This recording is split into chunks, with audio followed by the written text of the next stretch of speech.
ngayon pa lang gagawin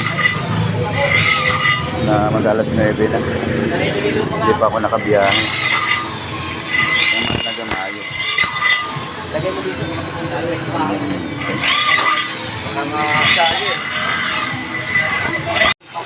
Kailangan talagang palakihan ng butas.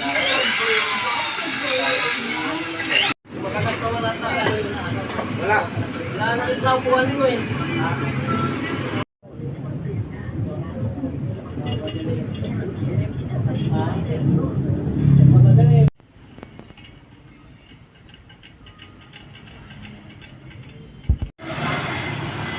Ay, kakabit mo yung gulong.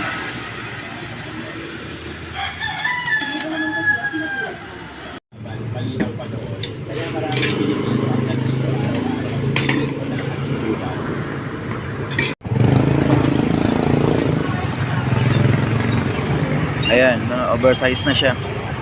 Matibay ito.